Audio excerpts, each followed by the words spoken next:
Well, congratulations on this film. I think it's going to be a big Oscar contender. How does that feel for you, the whole Oscar talk?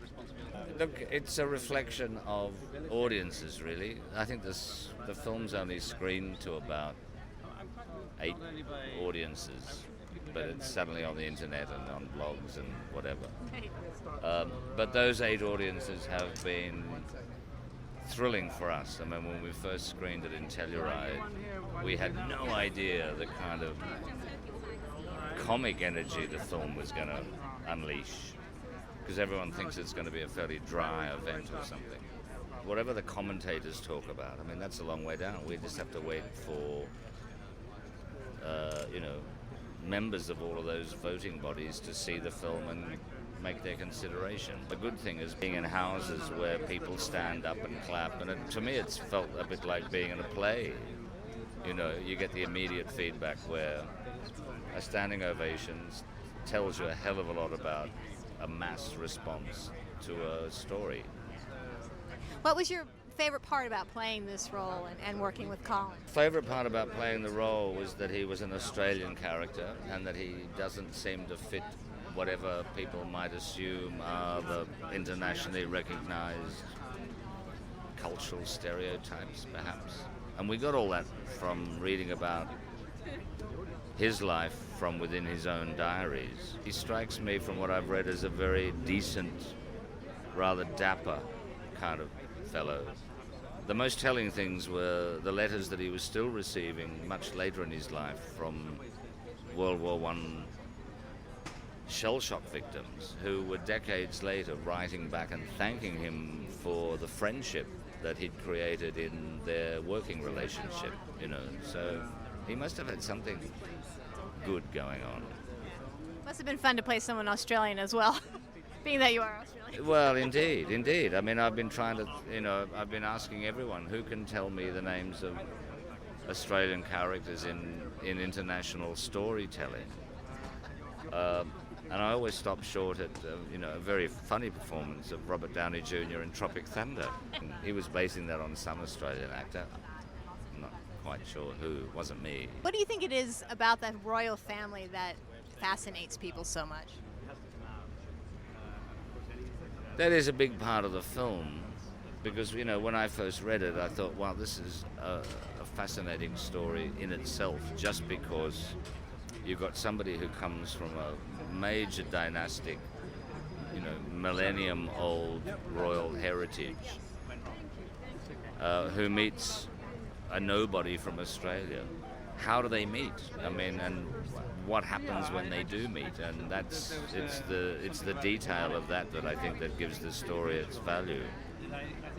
But I like the fact that it's not just playing on the idea of, if it's about the royal family, it's going to all be about, it'll be lavish and it'll be about pomp and circumstance. It's actually about somebody with a sort of debilitating problem that's crippling them in their own identity as a human being.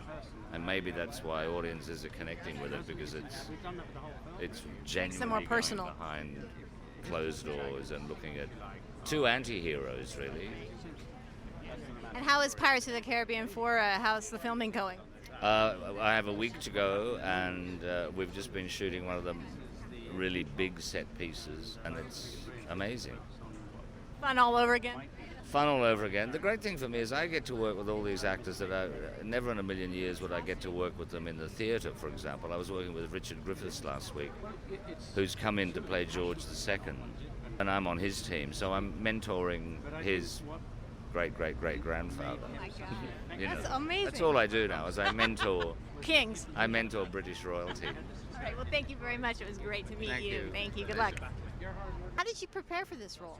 I was working with a rigorous director and fellow actors who were compulsive workaholics and were exhaustive in the process. We had a painstaking 3 weeks, really. Jeffrey flew over. We were supposed to do 2 weeks. Jeffrey flew over from Australia a week early just to get into it, and it just stayed like that. We squandered our valuable family time and downtime on just making this thing, work as best we could. It's very hard to research a king because you can't hang around with him, really. So a lot of it's secondary information, second-hand. It's written information, people who know somebody who knows somebody. And also our wonderful writer, David Seidler, who spent his childhood battling with the stammer, was extremely helpful to us. You know, he was present. Yeah. So, What do you think it is about the royal family that's so fascinating? Well, I think, families are fascinating. And I think that what happens if the family you're talking about is exposed to the public, and the stakes are very high, then it heightens what are otherwise perfectly everyday problems. You know, it's just this time whether somebody decides to leave his wife or not becomes a matter of state. So it just basically takes something that might apply to all of us and makes it more intense. Likewise, if a person has a problem with communicating, or if a person has certain formalities that they protect themselves with, and of course if you're a member of the royal family, that's exaggerated. So it's a very interesting way to heighten all those things. Have you ever met the Queen?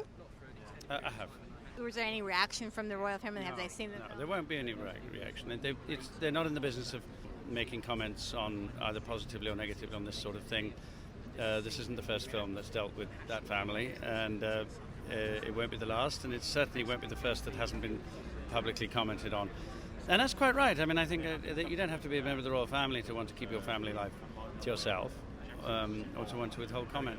She might be interested in seeing this, and I wonder what her reaction would be to see you play her. You know. I wonder too. I And can her only mom. wonder along with you. And we're of course sensitive to not just the Queen because she's the Queen, but also it's the daughter of the person I'm playing, and one is always acutely sensitive to that, I think. And members of Lionel Logue's family are still around, and of course, you can't help but care about that. Actually, as I said, I'm a huge fan of yours, and of course I love the Bridget Jones movies. Is there any chance there might be a third film? I think there is a chance. Yeah. I think there's a chance. I know that the writing department's been busy. I know that the working title are willing. I think a sequel is one thing, but I think sometimes a third, now that we've all aged a bit, could be far more interesting. So, I don't think it's going to happen tomorrow, but it might happen. Oh, it's an amazing story. I mean, because it's a hidden story. No one knows it. So who knew that the guy who got King George VI through this huge problem of having a stammer at a time when radio had taken off as a mass medium in the UK as the Second World War was approaching, who knew that the guy who saved him was this wonderfully, maverick Australian, a speech therapist, failed Shakespearean actor, not even a doctor. And it's this incredible story of friendship where this friendship saves the king.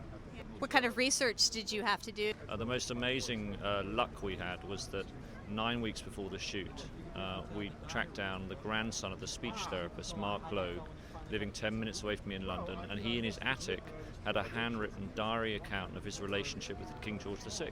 Can you believe it? So 9 weeks before the shoot, we have this treasure trove of information. No historian's ever seen it or read it. No royal biographer has ever seen it or read it. No member of the royal family has ever read it. And we got first look. Some of the best lines in the movie are written by King George VI and Lionel Logue, the speech therapist. I mean, some of the funniest lines in the movie are actually written by the king, which shows he was quite a funny guy. Yeah.